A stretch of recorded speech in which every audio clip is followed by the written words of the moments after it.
बहुत स्वागत है आपका आपके अपने चैनल स्टूडेंट्स कॉर्नर पर। हम लोग इस चैनल पर इंडियन मॉडर्न हिस्ट्री के बारे में डिस्कस कर रहे थे और इंडियन मॉडर्न हिस्ट्री में भी हमारा जो टॉपिक चल रहा था वो चल रहा था भारतीय राष्ट्रीय कांग्रेस। भारतीय राष्ट्रीय कांग्रेस के हम लोग अधिवेशन के बारे में बातें कर रहे थे। हालांकि मैंने आप लोगों को 1892 तक जितने भी अधिवेशन है वो मैंने बता दिए हैं। अगर आप लोग देखना चाहते हैं तो प्रीवियस वीडियोस में इस चैनल की देख सकते हैं। आज हम लोग बात करेंगे 1901 के अधिवेशन की, है ना। इंपॉर्टेंट अधिवेशन जो है, महत्वपूर्ण अधिवेशन 1901, महत्वपूर्ण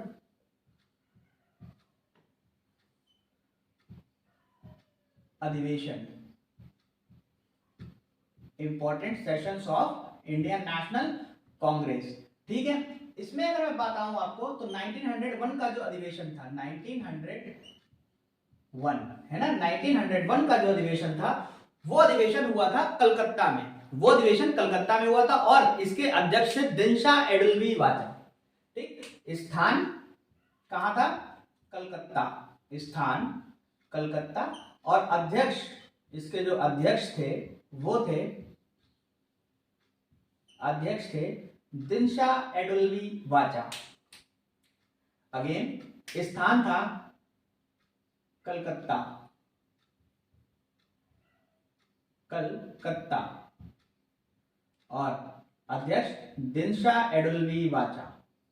मैं इसलिए ये बार बार बोल रहा हूं जिससे आप लोग, कोशिश तो हमारी यही रहती है कि आप लोग वीडियो देखते ही देखते याद कर लो, लेकिन ज्यादा बार बोलेंगे तो आप लोगों को ज्यादा बार चीजें सुनाई देंगी, उतनी ही ज्यादा दिमाग में सेट होती जाएंगी।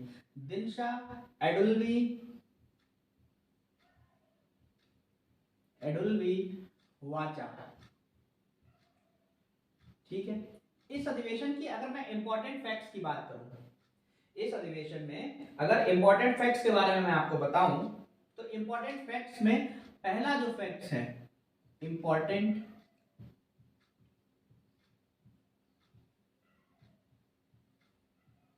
फैक्ट्स, पहले फैक्ट की अगर मैं बात करूं तो जो पहला फैक्ट है महात्मा गांधी से संबंधित। महात्मा गांधी पहली बार इसी अधिवेशन में उपस्थित हुए, इसी अधिवेशन में उपस्थित हुए या शामिल हुए, उपस्थित हुए।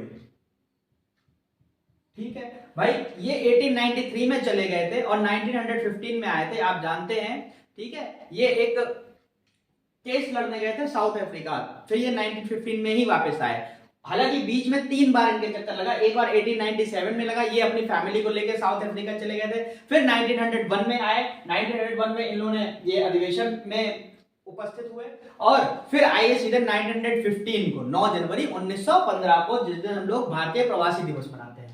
ठीक है, अगर मैं इसमें दूसरे पॉइंट की बात करूं तो दूसरे पॉइंट में इसमें जो था, कांग्रेस में आपसी नेताओं में, कांग्रेस के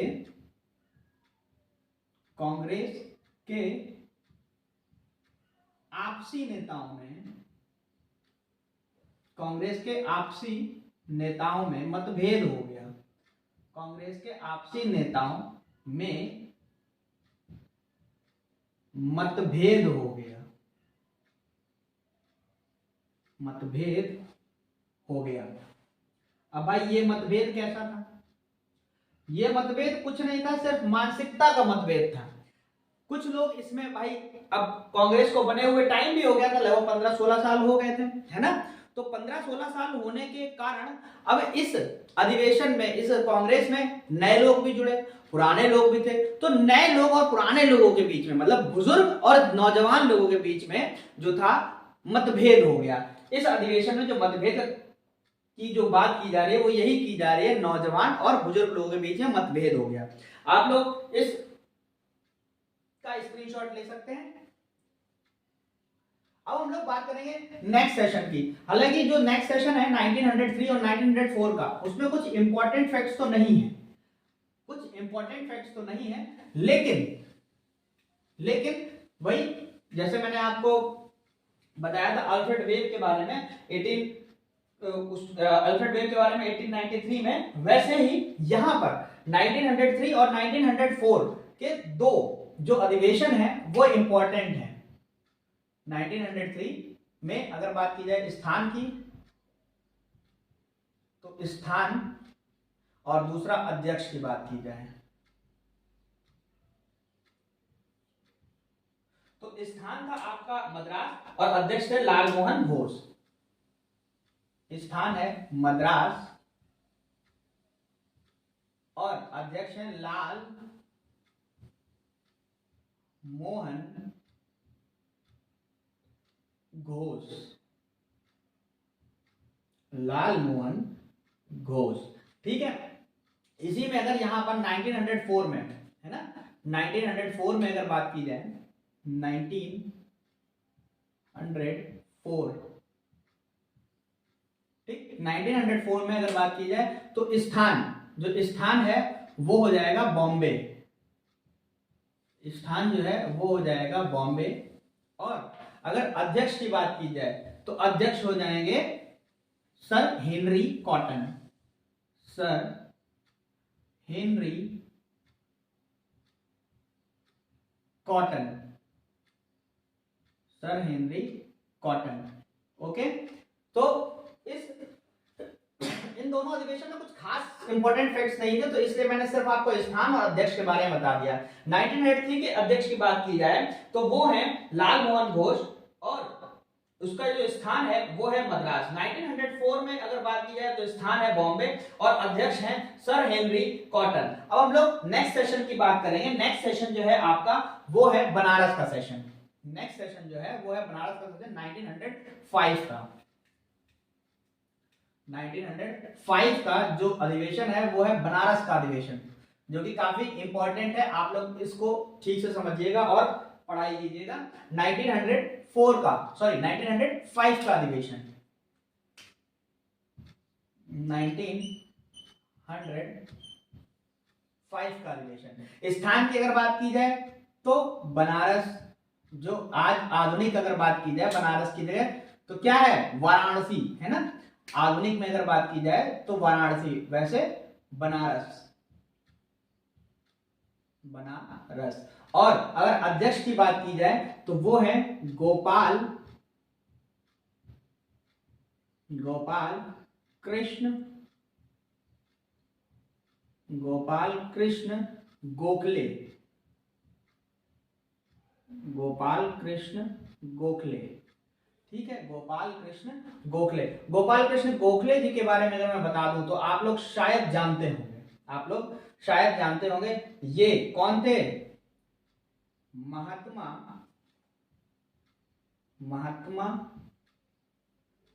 गांधी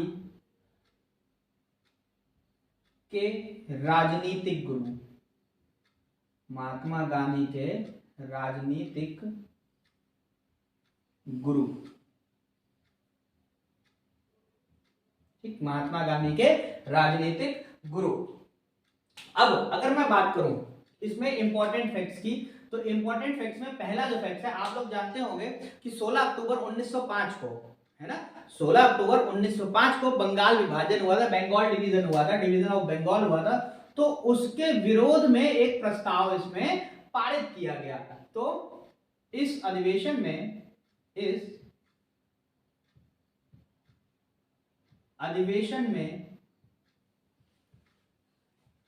अधिवेशन में बंगाल विभाजन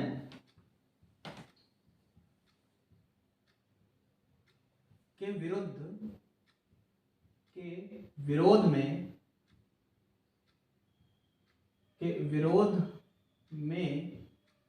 विरोध में प्रस्ताव पारित किया गया। आप लोग जानते हैं कि बंगाल का विभाजन किया गया था, है ना, बंगाल का विभाजन किया गया था 16 अक्टूबर 1905 को, और उसी के विरोध में इस अधिवेशन में जो है प्रस्ताव पारित किया गया था। ठीक है, अब अगर नेक्स्ट इंपॉर्टेंट फैक्ट के बारे में बताऊं तो नेक्स्ट इंपॉर्टेंट फैक्ट्स है जो बंगाल जो आपका गोपाल कृष्ण गोखले हैं, इन्होंने ऑस्ट्रेलिया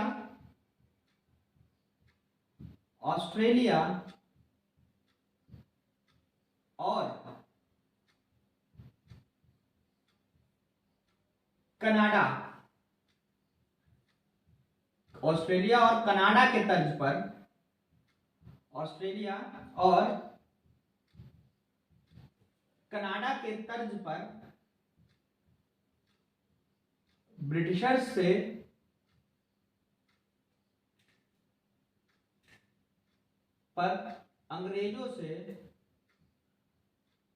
अंग्रेजों से स्वशासन की मांग की थी, स्वशासन की मांग की थी, स्वशासन की मांग की थी।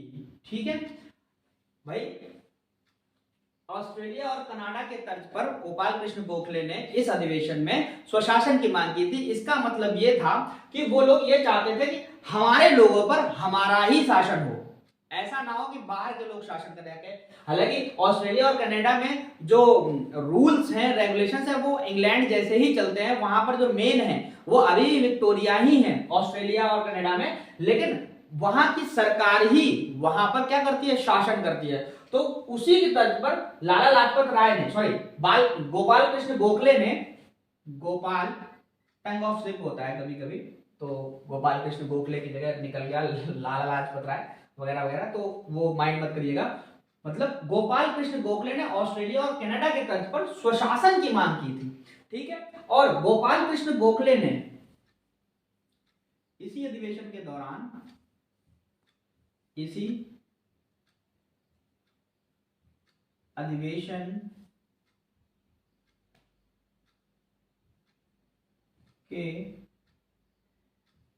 दौरान, इसी अधिवेशन के दौरान सर्वेंट ऑफ इंडिया,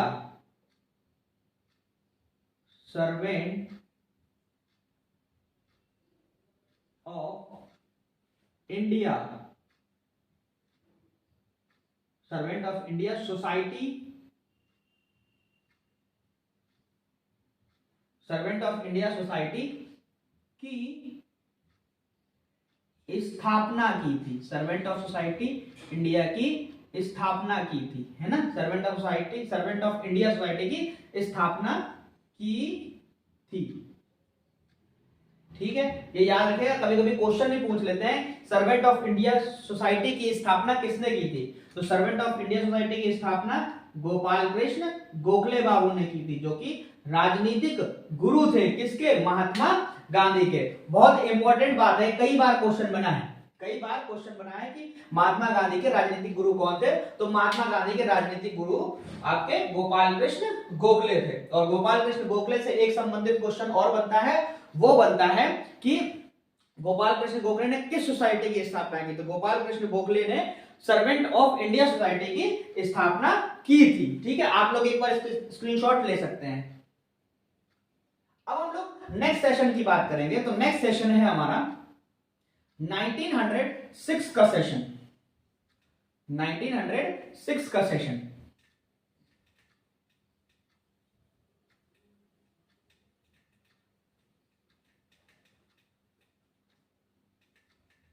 नाइनटीन 1906 के सेशन में अगर मैं बताऊं आपको, तो अध्यक्ष कौन थे मालूम है आपको?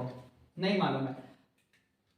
मैंने आपको शुरू में ही बताया था कि दादा भाई नौरोजी कितनी बार अध्यक्ष बने हैं। दादा भाई नौरोजी जो है अध्यक्ष बने हैं 3 बार। कब कब बने हैं? 1886, 1893 एंड 1906। 1906 में जो अधिवेशन है वो कहां होना है? 1906 का जो अधिवेशन है मैंने यही बताया था, CLC करके, C for Calcutta, L for Lahore और C फॉर कलकत्ता। तो ये अधिवेशन कहां हुआ है? कलकत्ता में है, कलकत्ता। और इसमें जो आपके अध्यक्ष हैं वो कौन है? दादा भाई नौरोजी। दादा भाई नौरोजी।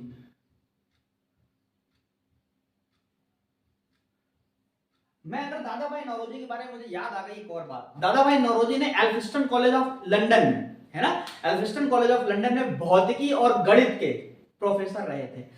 आप सोचिए कि भारत का व्यक्ति लंदन में उस समय, आज बहुत मुश्किल होता है, उस समय भौतिकी मतलब फिजिक्स और मैथमेटिक्स के प्रोफेसर रहे हैं। एक और बात जानिए, यूनिवर्सिटी ऑफ लंदन में, यूनिवर्सिटी जैसे अपने आप university of एमजेपीआरयू, university of CSJMU है, उस तरीके से दादा भाई नौरोजी लंदन यूनिवर्सिटी में, यूनिवर्सिटी ऑफ लंदन में गुजराती के भी प्रोफेसर रहे हैं। अब इस बात से यह समझ में आता है कि वहां पर गुजराती लोग रहा करते थे। ठीक है, तो कहां एल्फिस्टन कॉलेज ऑफ लंदन, वहां पर फिजिक्स और मैथमेटिक्स के प्रोफेसर थे, और यूनिवर्सिटी ऑफ लंदन में भौतिक गुजराती के प्रोफेसर हुआ करते थे। ठीक है, अगर मैं इस अधिवेशन के इंपॉर्टेंट फैक्ट्स की बात करूं, तो इस इंपॉर्टेंट फैक्ट्स में अगर मैं बात करूं तो एक्चुअल में इस अधिवेशन में दादा भाई नौरोजी अध्यक्ष बनने वाले नहीं थे। यहां पर एक छोटा सा विवाद हुआ था, उस विवाद के बारे में आप सुन ले।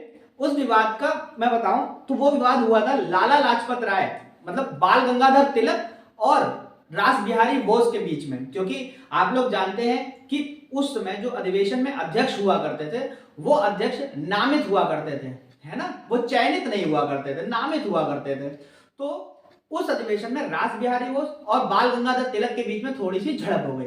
रास बिहारी बोस चाहते थे कि मैं अध्यक्ष बनूं, और बाल गंगाधर तिलक खुद के लिए नहीं कह रहे थे, वो लाला लाजपत राय के लिए कह रहे थे कि लाला लाजपत राय जो हैं आपके अध्यक्ष बने।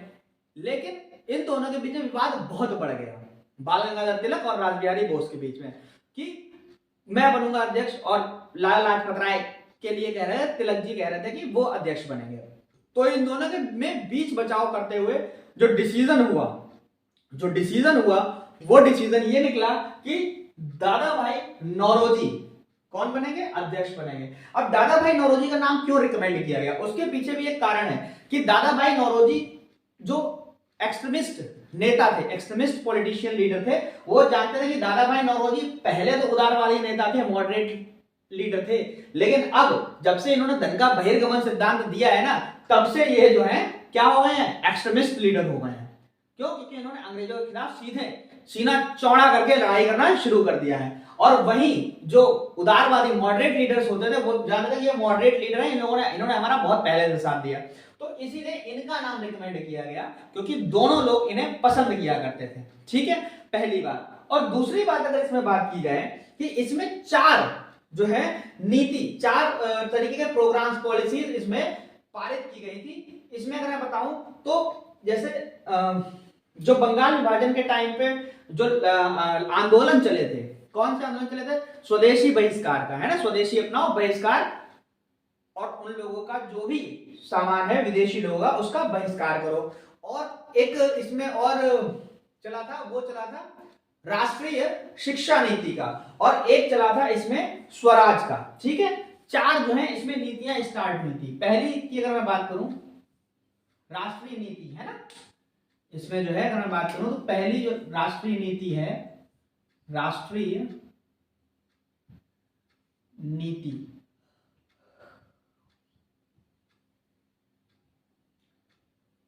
पहली राष्ट्रीय नीति की बात करूं तो स्वराज। ठीक, दूसरे के बारे में बताऊं तो है राष्ट्रीय शिक्षा, राष्ट्रीय शिक्षा की नीति।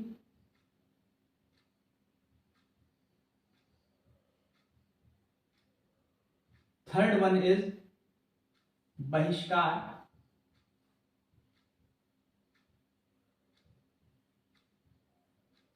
एंड फोर्थ वन इज स्वदेशी।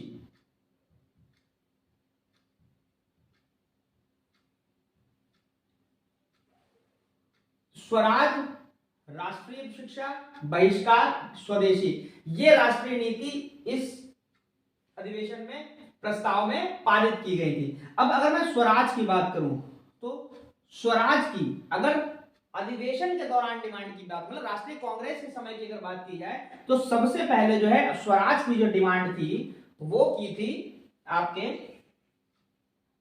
दादा भाई नौरोजी ने। ठीक है, दादा भाई नौरोजी। ठीक है, लेकिन अगर सबसे पहले की बात आ जाए, सबसे पहले की क्वेश्चन बन जाए कि सबसे पहले किसने स्वराज की मांग की थी, सबसे पहले स्वराज की मांग करने वाले, स्वराज की मांग करने वाले, सबसे पहले स्वराज की मांग करने वाले जो हैं वो आप बताएं कि अगर आपको मालूम है तो प्लीज कमेंट करें, अगर नहीं मालूम है तो सीख लें। दयानंद सरस्वती सबसे पहले व्यक्ति हैं जिन्होंने स्वराज की मांग की थी, दयानंद सरस्वती। ठीक है, इस अधिवेशन में राष्ट्रीय नीति की बात की गई थी, स्वराज, बहिष्कार और स्वदेशी और राष्ट्रीय शिक्षा नीति की। राष्ट्रीय शिक्षा नीति के तहत हम लोगों के देश में 6 कॉलेज खोले गए थे। ठीक है, अब जो है उसके बाद इसी अधिवेशन में जो है अगर मैं बताऊं तो जिन्ना, मुझे याद आ रहा है कि हाँ मोहम्मद अली जिन्ना का आपने नाम सुना होगा, जो कि पाकिस्तान के बहुत बड़े लीडर हुआ करते थे, मोहम्मद अली जिन्ना के बारे में अगर मैं आपको बताऊं तो दादा भाई नौरोजी के इसी अधिवेशन में दादा भाई नौरोजी के पर्सनल सेक्रेटरी हुआ करते थे। ठीक है, याद रखिएगा कि दादा भाई नौरोजी के पर्सनल सेक्रेटरी हुआ करते थे कौन, मोहम्मद अली जिन्ना। ठीक है, Mohammad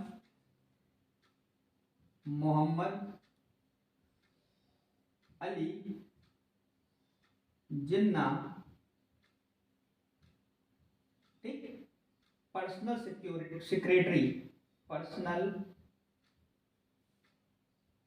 secretary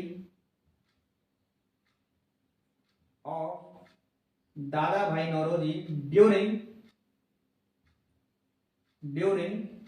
the session of 1906, during INC session, INC मतलब Indian National Congress session, INC session 1906। Okay, so done for the tomorrow and मिलते हैं नेक्स्ट वीडियो में। अगर वीडियो आपको अच्छी लगी हो तो लाइक करें, चैनल को सब्सक्राइब करें और अपने दोस्तों को शेयर करें। Okay, bye bye, thank you.